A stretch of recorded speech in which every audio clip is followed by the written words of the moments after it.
2-3 weeks back at our most recent board meeting, our board had authorized us to explore options to maximize value for shareholders, unlock value. There are multiple ways to do that, and one of the things we said then was that we were exploring the whole demerger route. This afternoon at our board meeting, we had a meeting with our board this afternoon. We've been given permission to move forward with the demerger process. Now, slightly complex, but in its most simplest terms, we have two entities today. We have the Fortis Healthcare entity, which is a listed entity, and then we have a Fortis Malar entity, which houses a pathology diagnostic business, and the Fortis Malar Hospital. So one of the first steps that's happening is that the Malar Hospital, Fortis Healthcare is buying that, acquiring that hospital, and that will now sit in the Fortis Hospital entity. The diagnostic business, the SRL diagnostic business, is going to get demerged from Fortis, and that entity, that new business, the SRL business, is going to sit in that Malar entity. So the Malar entity will house the pathology diagnostic business that was there, some investments, and the SRL business. It will then be referenced and referred to as SRL Limited. So then what we'll have is, we'll have the Fortis Healthcare business, which is the Fortis Hospital business, plus the Fortis Malar Hospital. So the hospitals are all under one roof. The SRL business is going to shift to what was the Fortis Malar entity, and we'll have the existing diagnostic business and the SRL business, and again all diagnostics under one roof as well. That will be SRL Limited. So that's one piece of it, just in terms of the entities and what's happening to them.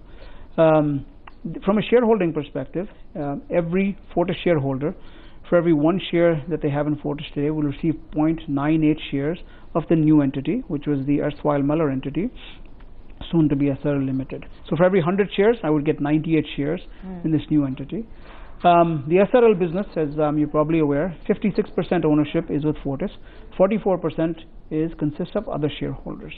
The other shareholders in the SRL business will now receive 10.8 shares of that new Malar entity, soon to be SRL Limited. So several moving pieces. The net outcome is that the hospitals sit under one entity, with the Malar Hospital moving to Fortis Healthcare. The diagnostic business sits in the old Malar entities, soon to be called SRL, with the diagnostic business that was there. The Fortis shareholder, for every one share, receives 0.98 shares. The investors in SRL, the 44%, for every one share, receives 10.8 shares. Yeah, it is a rather complex, fairly simple. Yeah, okay. Depends how you look at it, which side you're sitting on. What is the valuation of that hospital? Is it a lump sum deal? The hospital is being sold at a price of 43 crore. And that's based on, we've been working with PwC, who's been working with us on some of the values around some of these things, and 43 crore is the value, the purchase price that we're paying for the Malar Hospital. And that's a lump sum sale, obviously. It's a sale. It's an outright sale. Okay. Before I get down to specifics and discuss the valuations a little more, why now? What has been the trigger? Could it perhaps be that, you all have been looking at what's been happening with Dr. Lal at Thyrocare? Has that also been a factor that's been taken in for the timing, the sheer timing of this deal? Look, at the end of the day, Fortis Healthcare, we are a leading healthcare player in the country, a great brand, a tremendous reputation with our patients, our doctors, our nurses. We have the pathology, the diagnostic business. The SRL business is the leading diagnostic player in the country. From a geographic presence perspective, the most amount of labs, the most amount of collection centers, from a complexity of test perspective. So by far and away, the most respected brand in diagnostics. We've talked about this before. We've said, what's the best way to unlock value? I think the timing is a function of, certainly, obviously we see what's happening around us.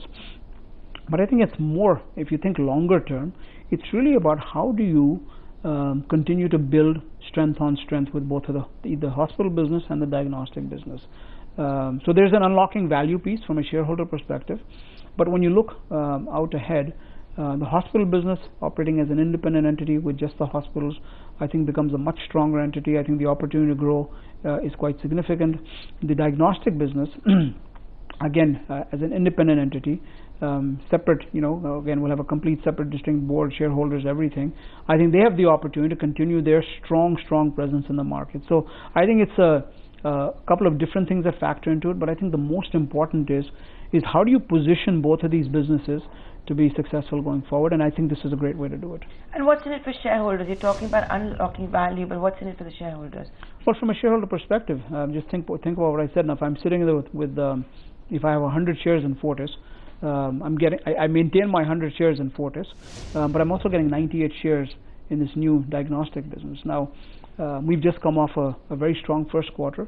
We certainly think that Fortis, our results are going to continue to get stronger and stronger as we go forward. So I think what you end up with, while you had one strong entity with two strong brands in it, you end up with two businesses very, very strong, both leading market positions, and both that are going to grow quite substantially. So I think from unlocking value, I think you'll have some initially when once this deal is completed, which will take 9 to 12 months to do. So you'll certainly have some value that will get unlocked. But if you start looking out in the next 12, 18, 24, 36 months, I think it's the opportunity for it to grow is quite substantial. So if as a shareholder, I'm pretty excited about what's going on, I would think.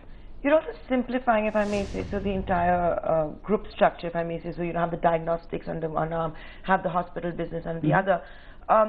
Does that become more lucrative for potential investors? Are you planning at all to go into the market, talk to private equity or any kind of investors? Is there any capital raising that we might see? So I think that companies like ours, you always leave options like that open. Having said that, I think that you're right. I think this does simplify things. I think having all the hospitals together under one umbrella, under one operating entity certainly helps. I think it makes things much simpler. I think that going forward, the opportunity to grow will be quite substantial. Our bed strength, we're sitting at 4,000 plus beds today. We think that bed count is going to continue to grow at 5, 10, 15% every year.